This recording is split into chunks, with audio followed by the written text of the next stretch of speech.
Hello दोस्तों, आप सबका स्वागत है हमारे YouTube चैनल हॉर नाइट्स में। तो आज मैं आपके लिए लाया हूं the position of Michael king movie की हिंदी एक्सप्लेनेशन। इस मूवी को 2014 में रिलीज किया गया था और इस मूवी की IMDb रेटिंग 5.7 है। ये एक अमेरिकन मूवी है जिसे सबसे पहले अमेरिका में रिलीज किया गया था। The position of Michael king एक फाउंड फुटेज टाइप की मूवी है जो इसे बाकी सारी पोजीशन मूवी से थोड़ा सा अलग दिखाती है। ये मूवी धीरे धीरे बिल्ट होती है ताकि ऑडियंस से कनेक्ट कर सके। तो अब हम स्टार्ट करते हैं मूवी की हिंदी एक्सप्लेनेशन। कहानी की शुरुआत होती है documentary film maker Michael king से, जो भगवान या शैतान ऐसी किसी भी चीज पे विश्वास नहीं रखता था और उसकी बीवी सैमंथा भगवान पे विश्वास करती थी। सैमंथा काफी सालों से बेवर्ली, जो कि एक स्पिरिचुअल मीडियम है, उसके पास जाया करती थी। माइकल अपनी वाइफ के साथ यूरोप घूमना चाहता था, पर सैमंथा की एक एक्सीडेंट में मौत हो जाती है। सैमंथा एक एक्टर बनना चाहती थी, इसलिए बेवर्ली ने उसे सलाह दी थी कि वो अमेरिका में ही रहे।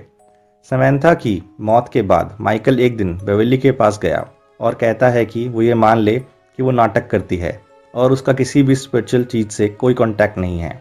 बेवर्ली नाराज हो जाती है और माइकल को वहां से जाने के लिए कहती है। माइकल अपनी पत्नी के जाने के बाद खुद को संभालने की कोशिश करता है।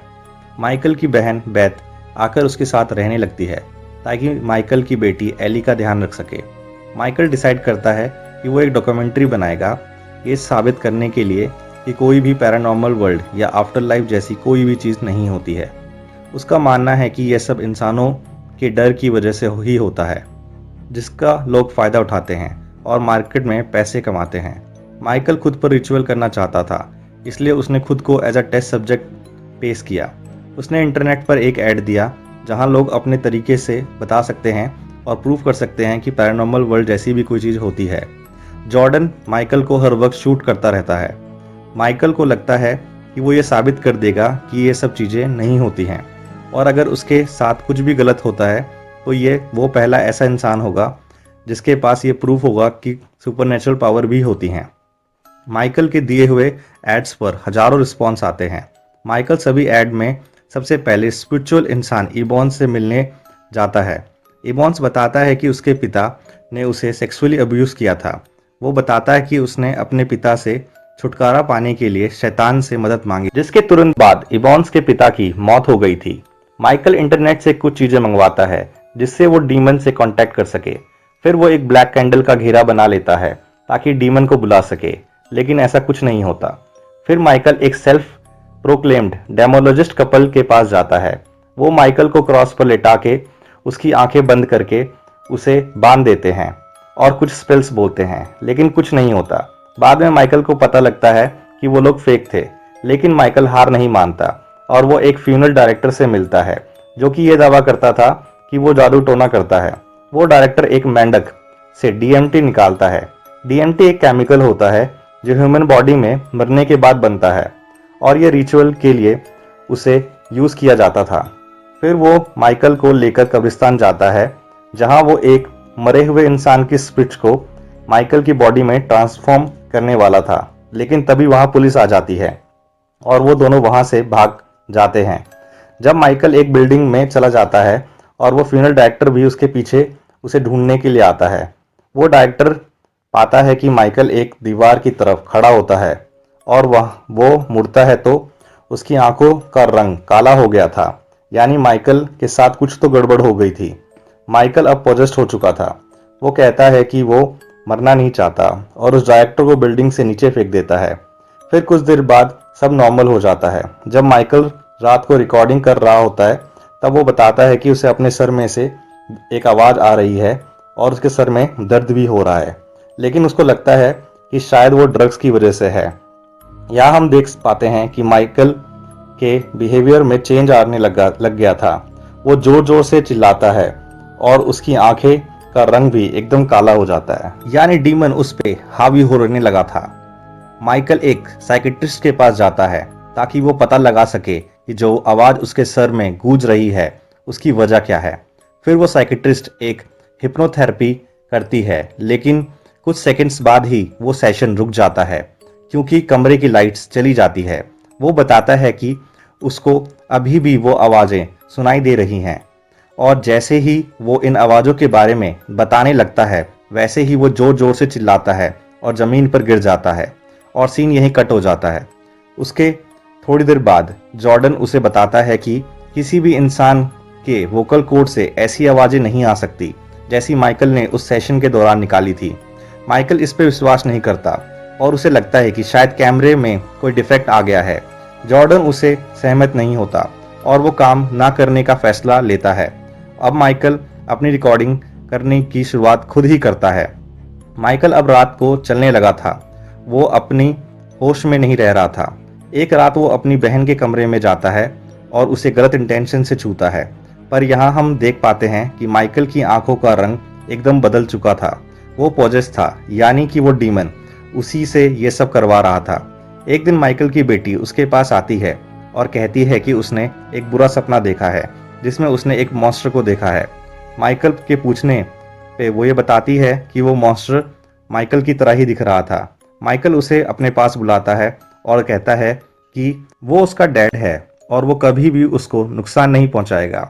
एक दिन माइकल को गार्डन में एक मरा हुआ कबूतर दिखता है और जब वो ऊपर के रूम में देखता है तो वो पाता है कि वहाँ कोई डीमन खड़ा है। माइकल अपनी बहन और बेटी को देखने के लिए अंदर जाता है। तब उसकी बहन कहती है कि वो दोनों ठीक हैं।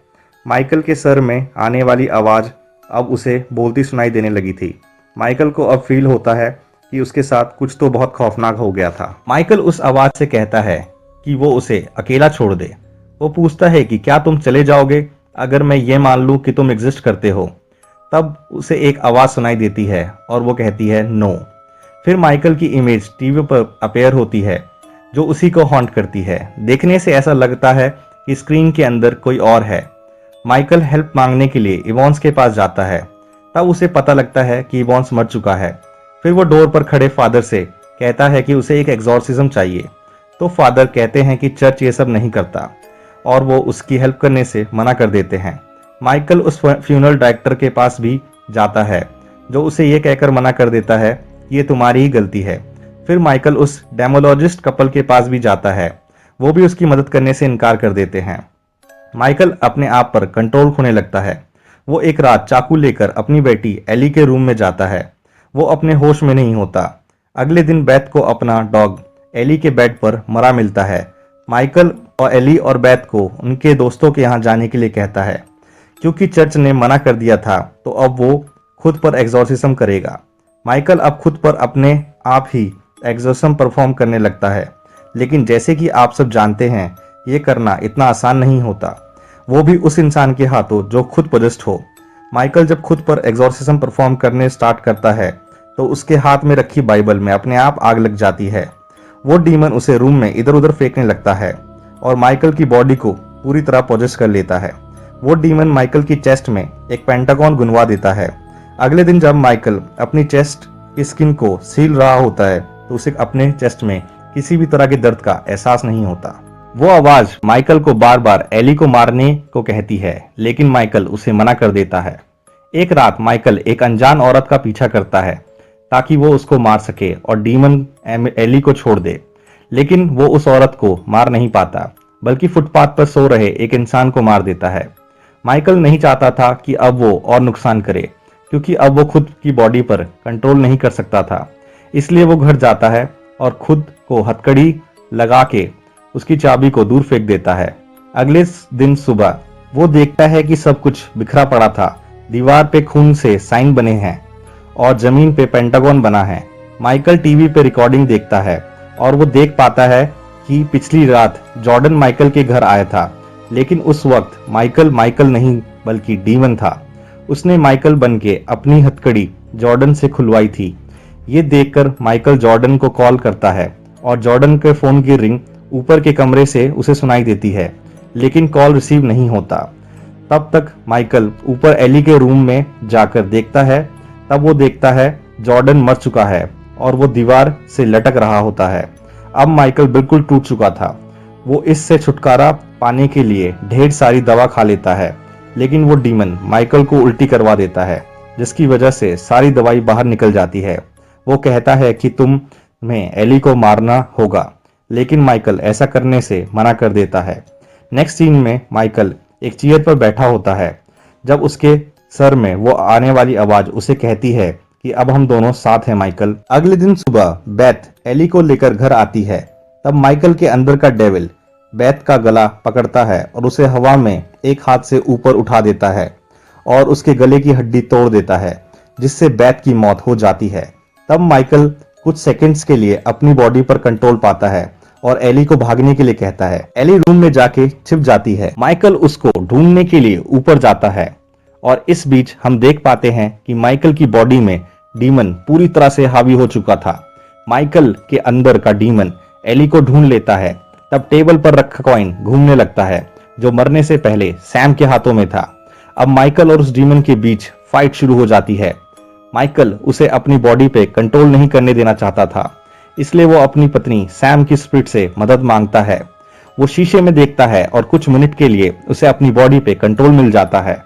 वो ये देख के खुद को खिड़की से नीचे फेंक देता है और उसकी वहीं मौत हो जाती है और ये मूवी यहीं एंड हो जाती है। तो दोस्तों, अगर आपको इस मूवी की एंडिंग एक्सप्लेन पसंद आई हो तो मेरे चैनल को सब्सक्राइब करें और मेरी इस वीडियो को लाइक करें। अगर आप मेरे चैनल को सब्सक्राइब करेंगे तो मैं आपके लिए ऐसी ही अच्छे हॉरर कंटेंट लेके आता रहूंगा। तो मेरे साथ जुड़े रहें। धन्यवाद।